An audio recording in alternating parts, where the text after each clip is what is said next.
안녕하세요. 김대비 기자입니다.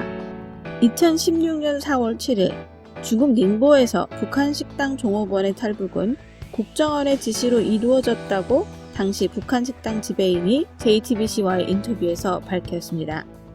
국정원에서는 이들이 자유의사로 탈북하였다고 주장하고 있습니다만 다른 확실한 증거를 제시하지 못하고 있습니다.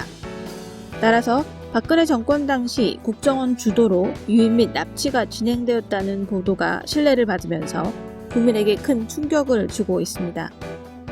현 정부는 조속히 국정원의 개입 여부를 철저히 조사하고 관련자들에게 책임을 물어야 할 것입니다. 또한 종업원들의 귀환 의사를 확인하여 관련법에 따라 대응해야 할 것입니다. 총선을 며칠 앞두고 벌어진 국정원 기획 사건의 배후는 물론이며 당시 정권을 잡았던 자유한국당도 책임에서 결코 자유로울 수 없으며 국민들에게 사죄해야 할 것입니다.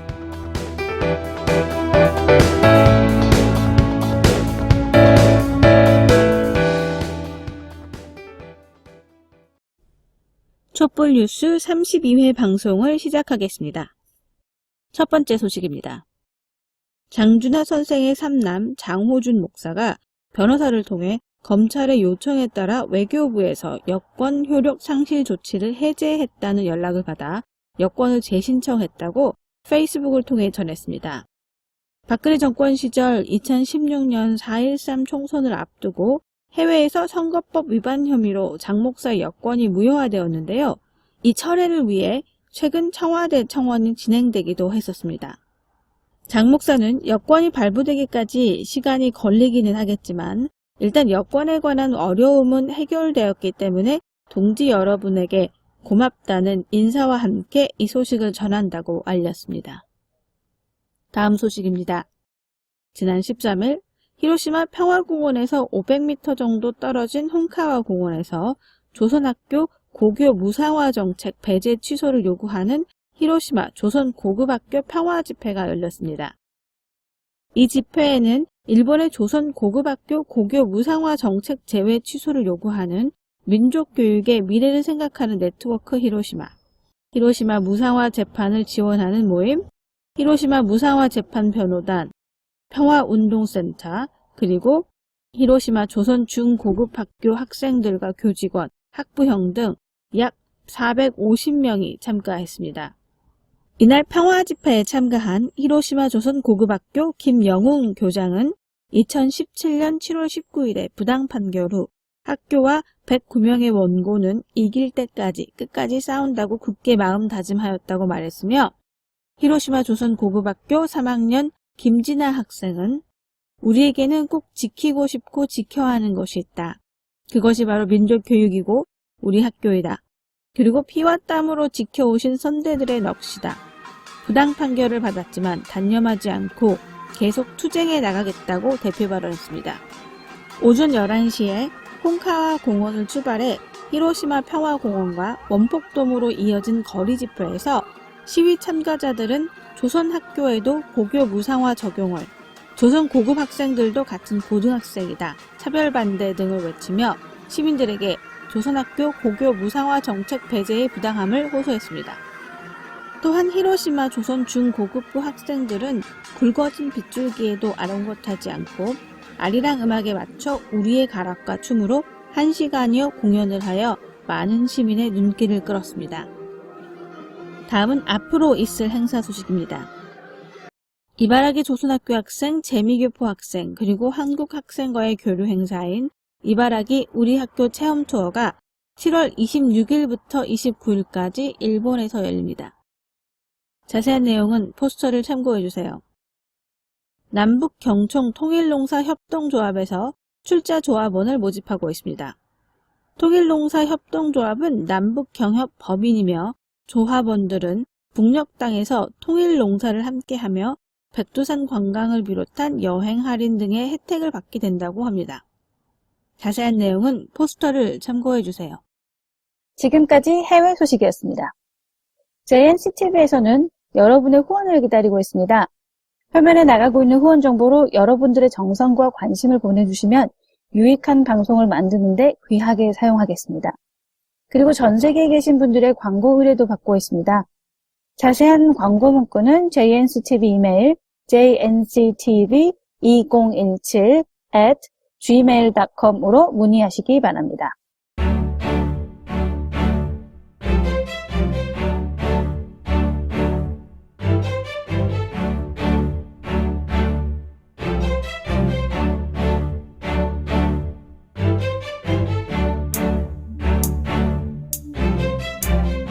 안녕하세요. 현송 기자입니다.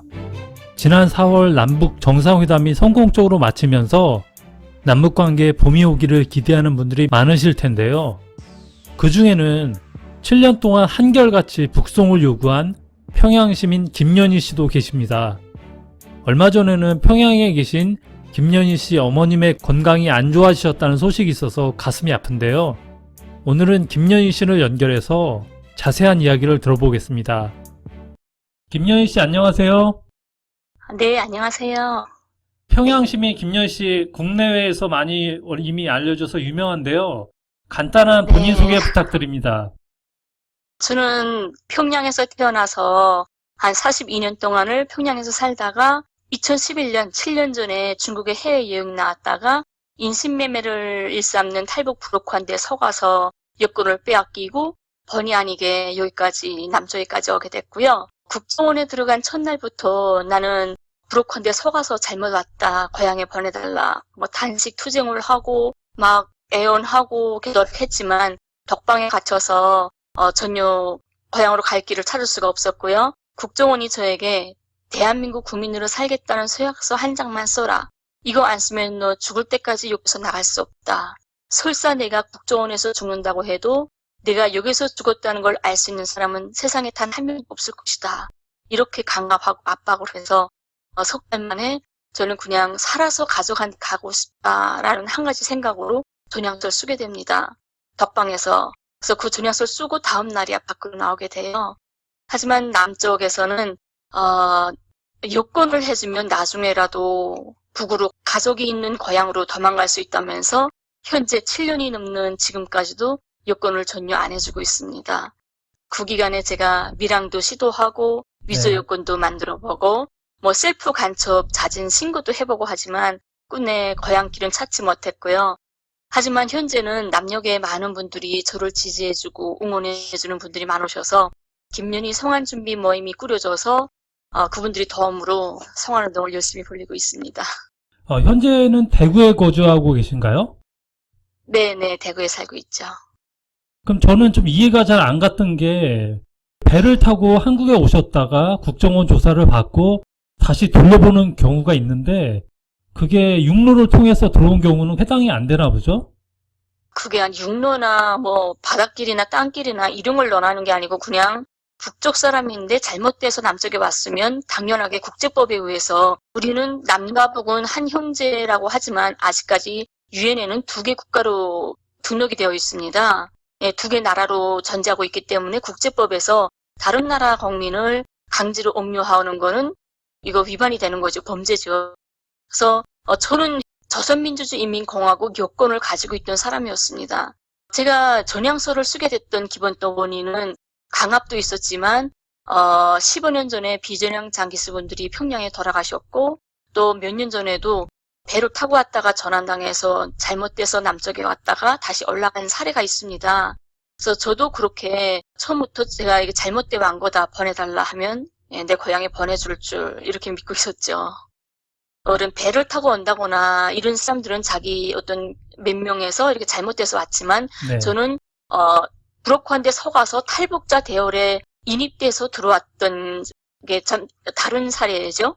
그래서 탈북자 단체와 함께 들어왔기 때문에 이 분단으로 인해서 체제 선전이 있잖아요. 네. 그래서 남쪽에서는 북은 붕괴돼야 한다. 북은 헐벗고 굶주리고 못 살기 때문에 북 주민들은 다 북을 반대하고 이렇게 자유를 찾아 남쪽에 탈북한다. 이런 거를 체제 선전으로 해야 되는데 탈북자 대열에 들어왔던 어떤 분이 난 아니다. 난 그래도 내 고향, 내 북이 살기 좋다. 가고 싶다.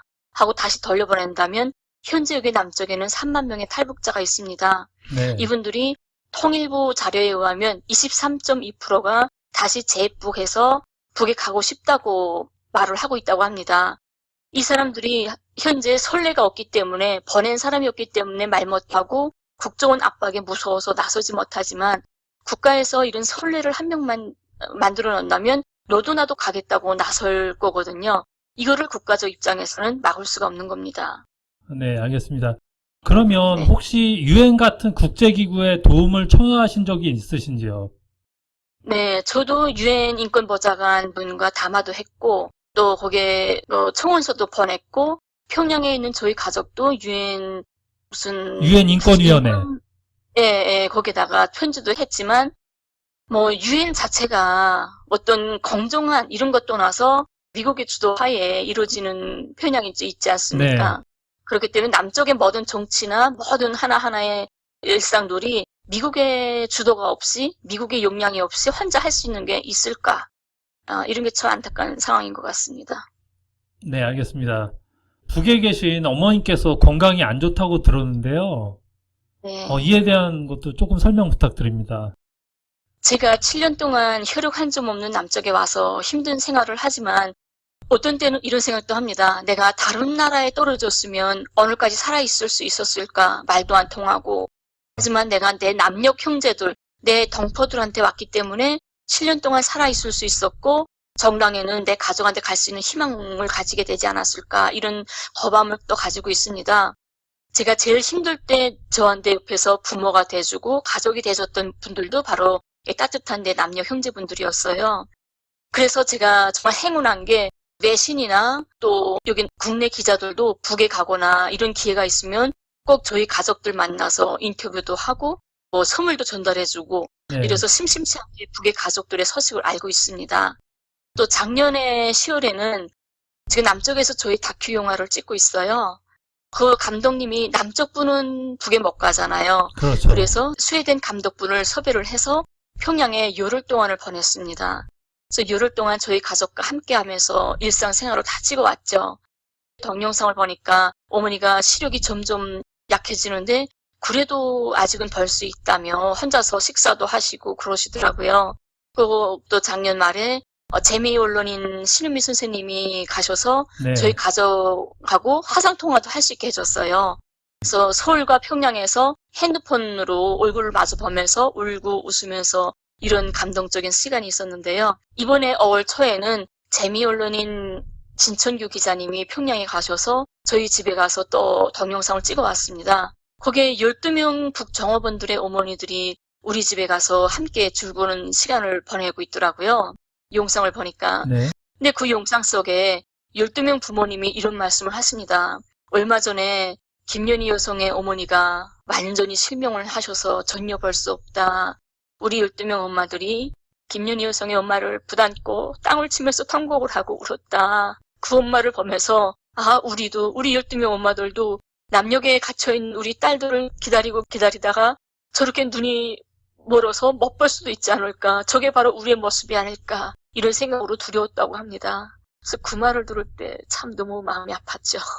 그 영화 스웨덴 감독님이 찍은 영화는 언제쯤 개봉이 되나요? 제가 아마 판문점 넘어가면 그것까지 찍어서 완성이 되겠죠. 그때. 예, 알겠습니다. 네.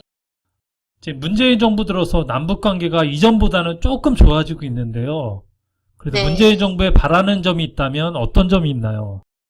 문재인 정부에 들어와서도 이전 정부나 같지만 이번 문재인 정부에서도 제일 먼저 내세우는 게 이산가족 상봉입니다. 네. 국가 고위급 회담이나 뭐 회담할 때마다 이산가족 상봉 문제를 내세우는데, 이산가족 상봉이라는 거는요, 자기들이 권력을 가진 정권에서 어떤 자기들의 제스처, 자기들의 체제를 선전하기 위한 하나의 카드로 이용해서는 절대로 안 된다는 겁니다. 정말로 진정으로 이산가족들의 제 뼈를 깎고 피 터지는 그 아픔, 고통, 조금만 안다면 절대 이산가족 상봉 문제를 너무 쉽게, 가볍게 아무 때나 들고 나설 수 있는 이런 카드로 쓰면 안 되고, 진심을 바쳐야 되고, 그 이산가족 상봉을 위해서 모든 걸 헌신해야 되고, 진정성을 보여야 한다고 생각을 합니다.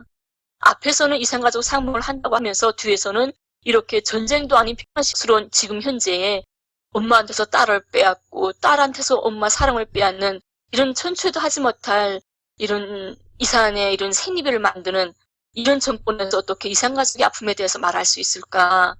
그래서 문재인 정권은 이전 정권에서 저지른 이런 범죄에 대한 거를 깨끗이 청산하고 뭐 범죄자들 처벌도 하고 하루빨리 이산가족 상봉에 앞서서 현재 가족과 생리별하고 남쪽에 안타깝게 있는 12명 북정업원과 저나 네. 이런 사람들을 하루빨리 자기 가족한테 돌려보내야 한다고 생각을 합니다.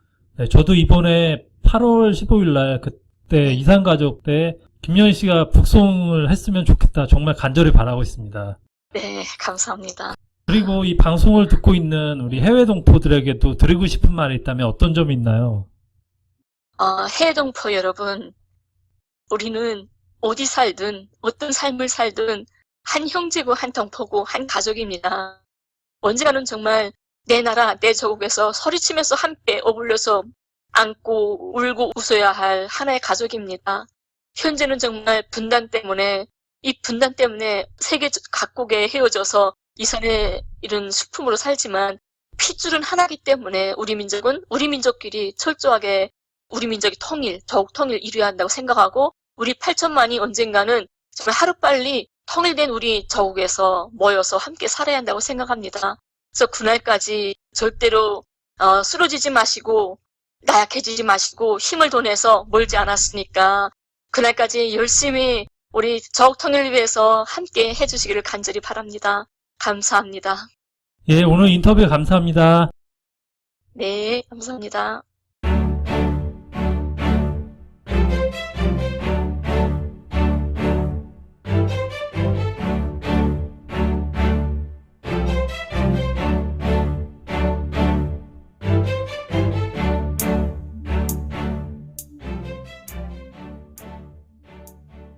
다음은 외신 브리핑이 이어집니다.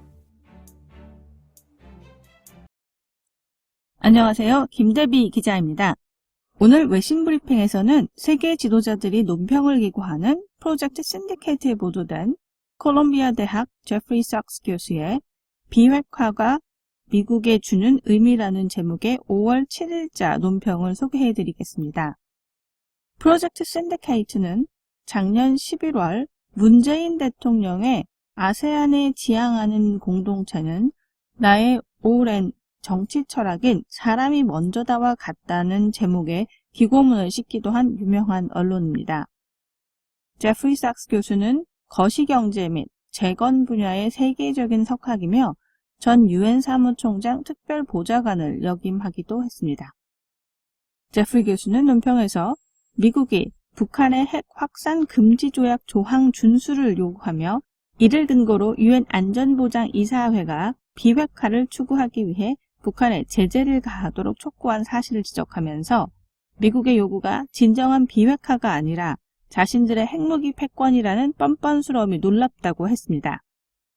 제프리 교수는 외교 정책에는 두 가지 유형이 있다고 설명했는데요. 첫 번째는 올바른 방향으로 나아갈 수 있다는 원칙에 기반을 두고 두 번째는 국제법에 기반을 둔 정책입니다. 그런데 미국은 국제법에 대한 자신들의 책임은 면제하면서 다른 국가에는 책임을 지도록 하는 두 가지 방법을 원한다고 했습니다. 그는 미국의 이런 접근 방식은 실패할 것이라며 칼을 든 자는 모두 칼로 멸망할 것이다라는 성경 구절을 인용하기도 했습니다. 그러나 멸망하기보다는 미국과 다른 핵 보유국을 포함한 모든 국가가 국제 핵 확산 방지법에 책임을 져야 할 때라고 주장했습니다. 제프리 교수는 미국뿐만 아니라 이스라엘도 비판했는데요. 이스라엘은 국제 핵 확산 방지법에 어긋나는 핵무기 개발을 막기 위해 이란에 대한 제재나 전쟁까지도 요구하고 있습니다. 이스라엘은 핵무기 확산 금지 조약의 서명은 거부하고 속임수를 써서 얻은 대량의 핵무기에 대한 권리를 주장하면서 오늘까지 이러한 사실을 인정하지 않고 있다고 설명했습니다. 계속해서 1968년에 체결된 핵 확산 금지 조약의 세 가지 주요 원칙을 언급했는데요. 첫째는 핵 보유국이 타국가로 핵무기 이전 혹은 제조 및 획득 지원 금지와 비핵 국가의 핵무기 취득 및 개발 금지이며 둘째는 모든 국가의 원자력을 평화적으로 사용할 권리. 결정적으로 세 번째는 이 조약을 체결한 당사국들은 핵을 포함한 총체적 군축 협상에 동의입니다. 실제로 이 조약 제6조는 조약의 각 당사자는 조속한 시기에 핵무기 경쟁의 중단 및 핵 군축을 위한 효과적 방안 마련과 엄격하고 효과적인 국제적 통제하에 총체적이고 완전한 군축을 위한 협상 추진에 성실히 임한다라고 명시되어 있습니다. 핵 확산 금지 조약의 핵심 목적은 핵무기 경쟁을 거꾸로 되돌리는 것이지 일부 국가의 핵 독점을 영속시키는 것이 아닙니다. 하물며 이스라엘처럼 그 조약에 서명하지 않은 국가들의 지역 핵 독점을 영구화하는 것은 더더욱 안 된다고 제프리 교수는 설명하고 있습니다. 그런데 트럼프 행정부가 2월에 출간한 핵태세 검토 보고서는 이 조약 의무는 말뿐이고 대대적인 미국 핵무기의 현대화를 요구했는데요. 제프리 교수는 미국이 다른 나라에만 비핵화를 요구하고 자신들의 핵권을 주장하는 이런 뻔뻔함이 아주 충격적이라고 전했습니다.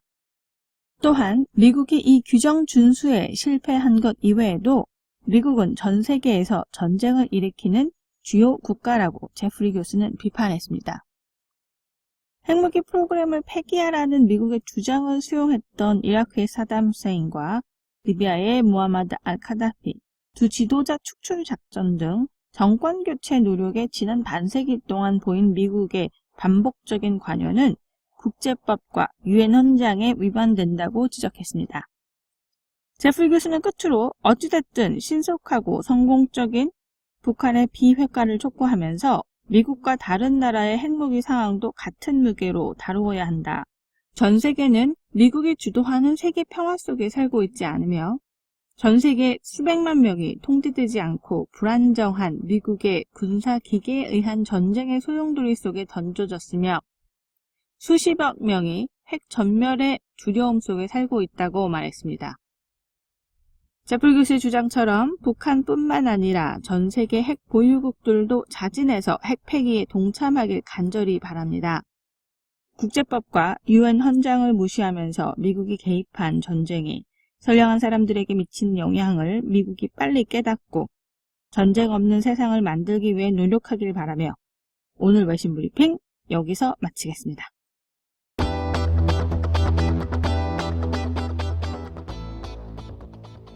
이번 주 촛불 뉴스는 여기까지입니다. 지금까지 김대비 기자였습니다.